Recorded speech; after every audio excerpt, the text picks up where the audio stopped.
ہر قسم کے روحانی جسمانی مسائل اور وظائف کے لیے پیر اقبال قریشی چینل کو سبسکرائب کریں۔ نحمده ونصلي ونسلم على رسوله الكريم اما بعد فاعوذ بالله من الشيطان الرجيم بسم الله الرحمن الرحيم فتعالى الله الملك الحق ولا تعجل بالقرآن من قبل ان يقضى إليك وحيه وقل رب زدني علما صدق اللہ العظیم۔ حافظہ کو قوی کرنے کے لیے کسی بھی چیز کو یاد کریں کہ وہ بھولے ہی نہ، تو یہ دعا سب سے زیادہ مجرب اور اللہ کی طرف سے عطا کردہ ہے۔ اور اگر کوئی انسان سبق یاد کرتا ہے، پڑھتا ہے، چاہے قرآن پاک کا سبق ہو یا دنیاوی کسی بھی علم کا ہو، اب وہ اس کو یاد نہیں رہتا، تو یہ دعا انشاءاللہ پڑھ کے اگر کوئی چیز بھی پڑھے گا تو اللہ تعالیٰ اسے حافظے کو کمزور نہیں ہونے دے گا۔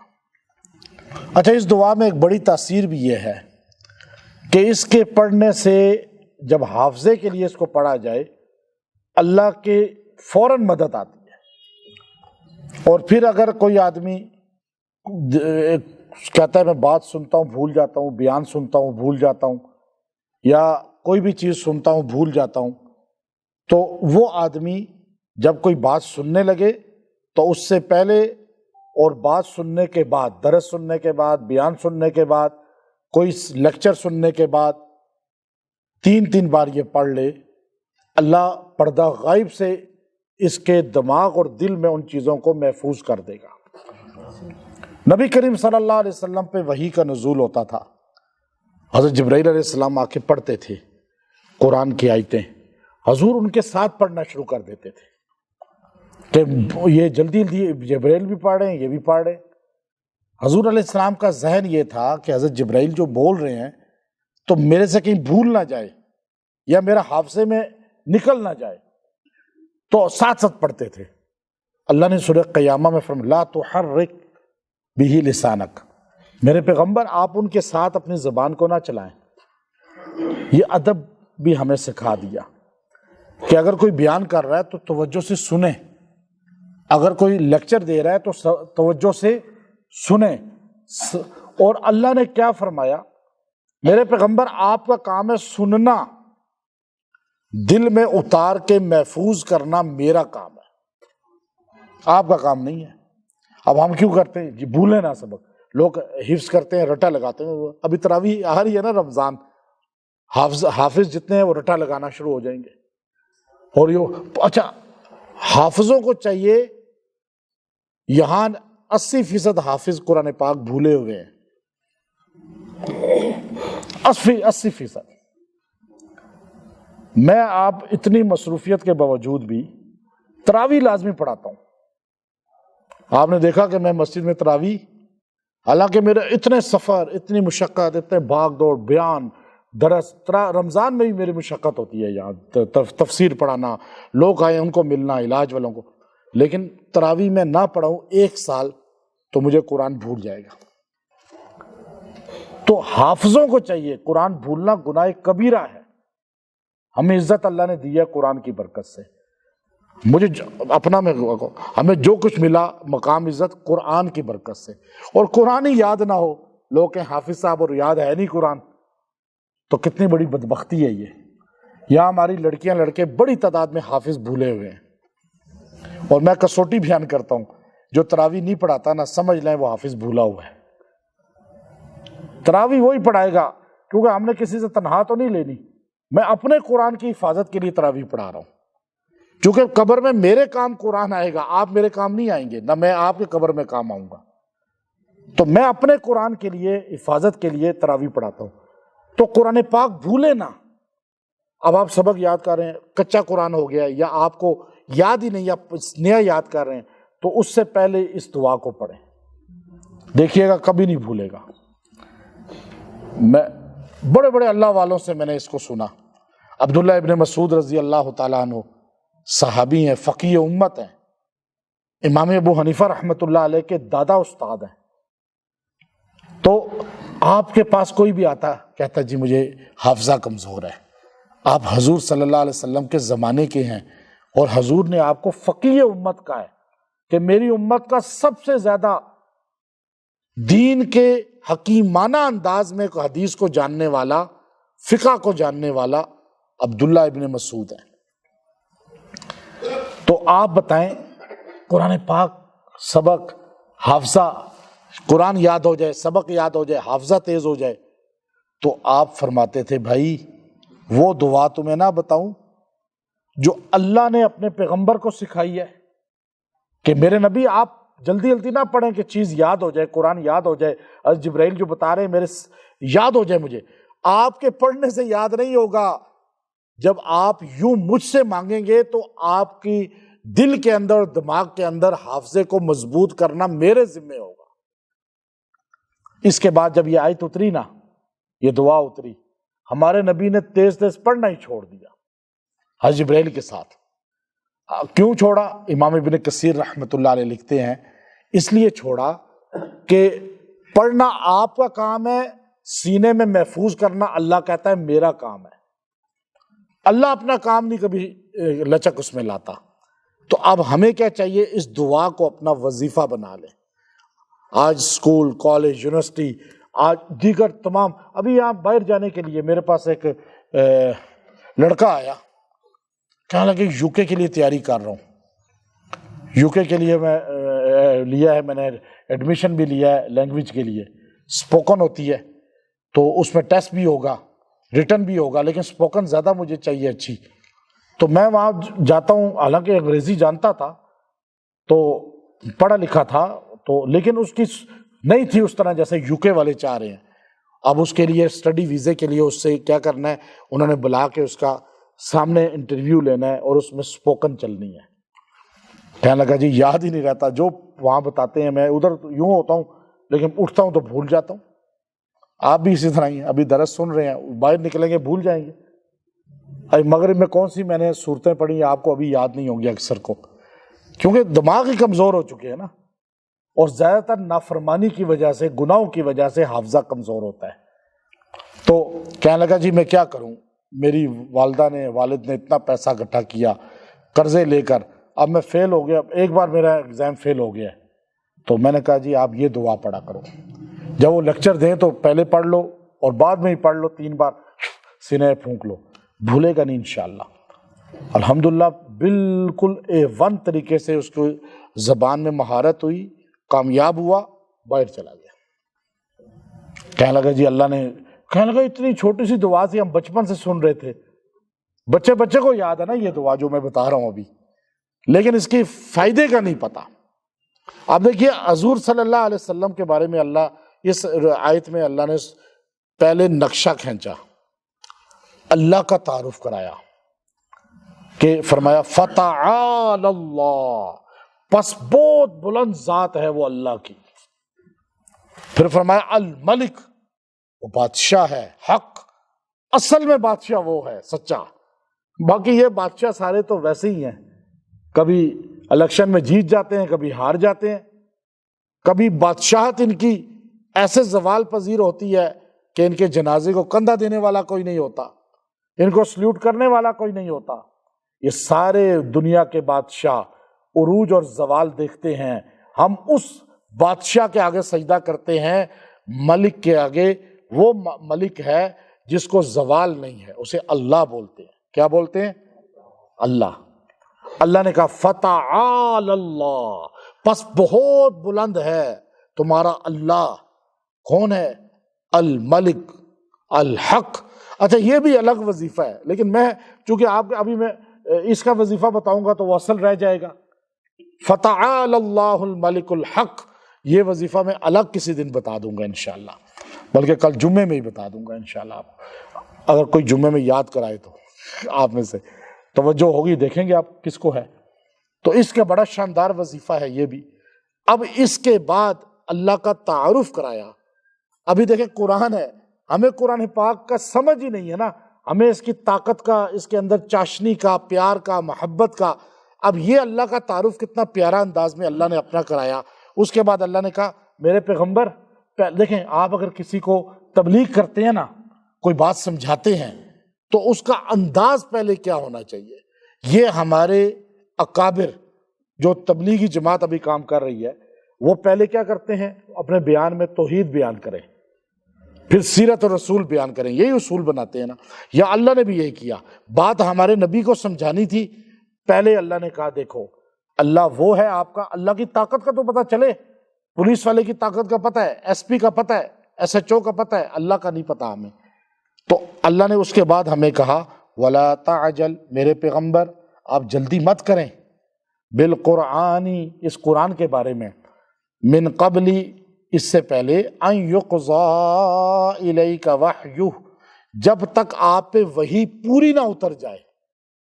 اب آپ کیا کرتے ہیں؟ جبرائیل پڑھ رہے، جیسے قرآن اترا فتعالی اللہ الملک الحق، ساتھ آپ بھی پڑھ فتعالی اللہ الملک الحق، ساتھ ساتھ پڑھتے تھے، اور وہ تیز پڑھتے تھے، یہ بھی تیز پڑھتے تھے، اور حضور اس لیے تیز پڑھتے تھے کہ وہ آگے نہ نکل جائیں اور کہیں میرے سے کوئی آیت کوئی لفظ مس نہ ہو جائے۔ اللہ نے فرمایا میرے پیغمبر لا تحرک بہ لسانک، آپ اپنی زبان اس وقت نہ ہلائیں جب اگلا قرآن پڑھ رہا ہو، آپ خالی سنیں۔ آپ کے سینے میں کون محفوظ کرے گا؟ اچھا، یہاں سے ابو حنیفہ رحمۃ اللہ علیہ، فقہ حنفی، آج پوری دنیا میں سب سے بڑے تعداد جو ہے ابو حنیفہ رحمۃ اللہ علیہ کے تقلید کرنے والوں کی ہے۔ ہمیں کہا جاتا ہے آپ امام کے پیچھے سورہ فاتحہ کیوں نہیں پڑھتے؟ کہا جاتا ہے نا، اور ہمارے لوگ جو ہے وہ حدیثیں روز سناتے ہیں، نماز ہوتی ہی نہیں سورہ فاتحہ کے بغیر، وہ تو ہم بھی مانتے ہیں نہیں ہوتی بھائی۔ اب میں نے سورہ فاتحہ پڑھی، آپ نے پیچھے، میں نے اللہ اکبر کہا، تو اب دیکھیں نا، میں نے سورہ فاتحہ پڑھی، سورہ اس کے بعد پڑھی، تو آپ نے خالی میری اقتداء کی، قرآن میں آپ نے خالی سنا، اتحیات آپ نے پڑھی، اللہ اکبر آپ نے کہا ساتھ۔ اب آپ نے سورہ فاتحہ مس نہیں کی ہے، آپ نے سنی ہے، تو امام کا پڑھنا مقتدی کے لیے کافی ہے۔ اب کیوں؟ یہاں اللہ نے کہا میرے پیغمبر جبرائیل قرآن پڑھ رہا ہے سامنے کھڑا، تو آپ نے اس کے ساتھ نہیں پڑھنا بلکہ سننا ہے خالی۔ سمجھے بات کو؟ باہر کھڑا ہو تو نہیں پڑھنا، تو نماز میں کیسے جائز ہو گیا پڑھنا پیچھے؟ اب میں سورہ فاتحہ پڑھ رہا تھا تو آپ کیا کر رہے تھے؟ کیا کر رہے تھے؟ پڑھ نہیں رہے تھے نا۔ تو اس آیت پہ عمل کیا نا آپ نے کہ قرآن جب پڑھا جائے تو سننا چاہیے توجہ سے۔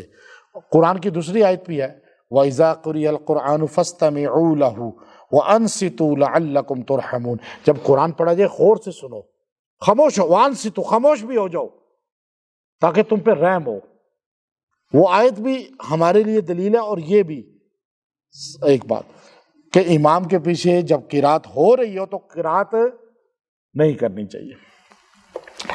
تو اللہ نے کہا جب تک وہ وحی مکمل نہیں اتر جاتی میرے پیغمبر آپ نے نہیں بولنا، آپ بلکہ سنیں اس طرح بس۔ اس کے بعد کیا ہوگا؟ یا اللہ پھر میں کیا کروں، مجھے یاد کیسے رہے گی؟ گویا کہ سوال ہو گیا نا، یا اللہ آپ نے کہا میں تو انسان ہوں، بشر ہوں۔ اب وہ پڑھیں گے، حضرت جبرائیل پوری سورہ انعام پڑھ رہے ہیں، سورہ انعام پوری اتری ہے، اچھا کبھی ایک رکوع اترتا ہے، کبھی 2 رکوع اترتے ہیں، اب ایک دم مجھے یاد کیسے رہے گی؟ اللہ نے فرمایا میرے پیغمبر سننا آپ کا کام ہے، اور آپ کو یاد رکھوانا کس کا کام ہے؟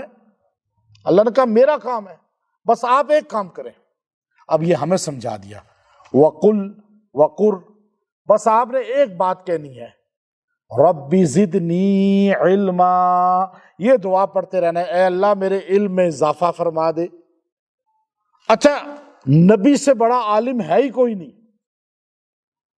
اللہ کے بعد اگر کائنات میں سب سے زیادہ علم کسی کے پاس ہے تو وہ کس کے پاس ہے؟ حضرت محمد مصطفیٰ صلی اللہ علیہ وسلم کے پاس۔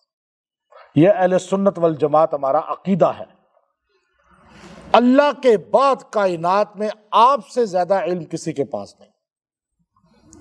لیکن اللہ ہمارے پیغمبر کو بھی کہہ رہا ہے وَقُرْ رَبِّ زِدْنِی عِلْمًا، بس آپ یہ دعا کرتے رہا کریں اللہ میرا علم میں اضافہ کر دے۔ یہاں ہمیں ڈگری ملتی ہے تو ہم اس کے بعد پڑھنا ہی چھوڑ دیتے ہیں۔ ابھی مدرسے سے عالم بن کے فارغ ہوگا، کبھی کتابوں کو ہاتھ ہی نہیں لگائے گا۔ ابھی انجینئر بن گیا، ڈاکٹر بن گیا، بھائی موت تک یہ دعا کرتے رہیں۔ میرے پیغمبر، آپ بھی جب پیغمبر کو اللہ کہہ رہا ہے تو ہم کیا ہیں؟ یہ دعا ایسی ہے، آپ کے علم میں اضافہ ہوتا رہے گا، ہوتا رہے گا، اور آپ ہر نئے دن میں نیا علم سیکھیں گے۔ آپ کہیں گے واہ کیا بات ہے۔ میں ابھی آپ کو بتاؤں، واللہ میں قرآن پاک اور چیزوں کو، حدیث کو، ادھر کتابوں کو کبھی پڑھتا ہوں تو ایسی گہرائی کہ نئی چیز نکل آتی ہے جو ہم نے کبھی سنی ہی نہیں ہوتی۔ تو مولانا جمشید صاحب رحمۃ اللہ علیہ، ہمارے رائیونڈ کے بزرگ تھے، وہ فرماتے تھے ہم سیکھتڑ ہیں، یعنی سیکھنے والوں سے بھی اگلا درجہ، یعنی موت تک سیکھنا ہے۔ تو اب ہم یہ نا، ابھی لوگ درس قرآن میں نہیں بیٹھتے، ہمارے اکثر بر صغیر کا کلچر یہ خراب ہے، پاکستان انڈیا کا، کہ درس قرآن بھاگ جاتے ہیں لوگ۔ جو جتنا تھوڑا بہت دین کے ساتھ جڑا ہوا ہے، تبلیغ میں لگا ہوا ہے یا کسی خانقاہ میں، یا تھوڑا سا نمازی ہے، تہجد گزار ہے، وہ کہتا ہے مجھے درس قرآن کی کیا ضرورت، وہ غائب ہو جائے گا۔ نبی کو اللہ کہہ رہا ہے، میرے پیغمبر موت تک، آخری وقت تک آپ نے دعا کرنی ہے، اللہ میرا علم بڑھاتا جا۔ تو علم بڑھے گا کس طرح؟ سننے سے بڑھے گا نا ہمارا۔ تو اس لیے یہ ماحول بہت ضروری ہے۔ اچھا، اب کسی کو اپنے آپ کو کبھی نہ سمجھے کہ میں علم فل رکھتا ہوں یا میرے پاس نالج بہت آ گیا ہے، اور کسی کو، ہر بندے کو حقیر سمجھیں کہ جی مجھے تو علم ہے، میرے پاس تو یہ ہے، ان کے پاس کیا ہے، یہ سارے جاہل ہیں۔ نہیں بھائی، آپ بھی دعا کریں، محتاج آپ بھی ہیں، ہر بندہ محتاج ہے۔ ڈاکٹر کوئی آپ کو کامل نہیں ملے گا، غلطیاں اس سے ہو رہی ہیں۔ انجینئر نہیں ملے گا، مفتی نہیں ملے گا، عالم نہیں ملے گا کامل کہ جس سے غلطیاں نہ ہوتی ہوں۔ تو اس لیے دعا کریں، اللہ اس دعا کی برکت سے جب عالم، اہل علم سے مراد خالی مدرسے کا عالم نہیں، قرآن سنت کا، چاہے وہ کیمسٹری کا ہے، فزکس کا ہے، بائیو کا ہے، میتھ کا ہے، انگلش کا ہے، میتھ کا بنا ہے، کسی بھی سبجیکٹ کا ہے، اگر وہ یہ دعا کرتا رہے گا نا، روزانہ 3 بار اس دعا کو پڑھیں، 3 بار دعا ایسے پڑھیں، آپ وقل تو ہٹا دیں، آیت نمبر 114 نمبر آیت سورہ طٰہٰ، خالی 3 دعا، ربی زدنی علما، ربی زدنی علما، ربی زدنی علما، آپ اس طرح پڑھ کے 3 بار سینے پھونک دیں، روز یہ 1 بار کر لیں عمل۔ آپ چاہے دنیا کے کسی بھی فیلڈ میں ہیں، آپ کو اللہ تعالیٰ اس فیلڈ میں اور آگے لے جائے گا۔ العالم ہے، علماء آپ سے آگے نہیں بڑھ سکیں گے، معاصر جو ہیں، انجینئر ہیں، ڈاکٹر ہیں، آپ کے پاس نئی نئی فتوحات ہوں گی، نئی نئی چیزیں آپ کے قلب میں اتریں گی، اور آپ نے جو پڑھا ہے وہ آپ کے دماغ دل میں محفوظ بھی رہے گا۔ سبق یاد نہیں ہوتا، چاہے قرآن کا ہے، حدیث کا ہے، چاہے وہ اسکول، کالج، یونیورسٹی کا ہے، تو سبق یاد کرنے سے پہلے صرف 1 بار اس کو پڑھیں، رب زدنی علما، اس کے بعد یاد کریں، یوں یاد ہو جائے گا اور محفوظ بھی ہوگا۔ پیپر ہو رہا ہے، ایگزام میں ہال میں بیٹھے ہیں، تو آپ پیپر لکھنے پڑھنے سے پہلے، جو کوسچن کا پیپر ہے، آنسرنگ تو بعد میں ہے، اب آپ نے اس کو پڑھنے سے پہلے 1 بار پڑھا، ربی زدنی علما، سینے پھونک لیا، اس کا پیپر دیکھیں، پھر حل کریں، اللہ یوں دماغ جاری کر دے گا۔ جو بندہ روزانہ اس دعا کو 40 بار پڑھے گا اور دعا کرے گا، وہ جس فیلڈ میں ہے دنیا میں کبھی اس میں محروم نہیں ہوگا کہ بھول گیا ہے، غلطیاں ہو گئی ہیں۔ سرجن ہے، اب ایک سرجن میرے پاس آئی، عورت ہے، باولپور میں، ہاسپٹل کی، بڑے ہاسپٹل کی، کہنے لگی میں سرجن ہوں، مجھے اتنے سال بیت کے 30 یا 35 سال سے سرجری کر رہی ہوں، لیکن غلط ہو رہے ہیں، ابھی خرابی آ رہی ہے کوئی نہ کوئی۔ میں نے کہا آپ اپنے آپ کو بڑا سمجھ بیٹھی ہیں، بڑا کون ہے؟ فتعال اللہ، پہلے اللہ نے کہہ دیا، اپنے آپ کو کبھی بڑا نہ سمجھے کسی بھی فیلڈ میں۔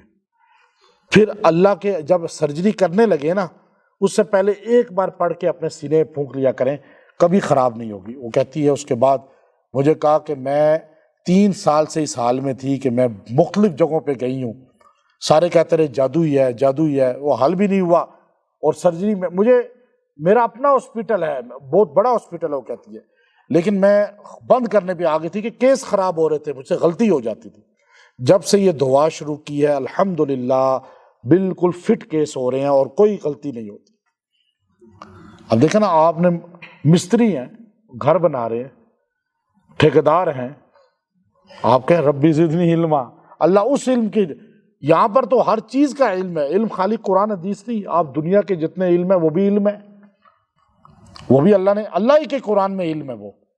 اب آپ کہیں جی مجھے اس میں مہارت ہو جائے، لینگویج کورس کر رہا ہوں مہارت ہو جائے، تو انٹرویو کی تیاری کر رہے ہیں، ربی زدنی علما 3 بار پڑھ کے سینے پھونکے انٹرویو دیں، بشک 40 بار روزانہ اس کو پڑھے گا، موت تک اللہ اس کا علم بڑھاتے ہی چلے جائیں گے۔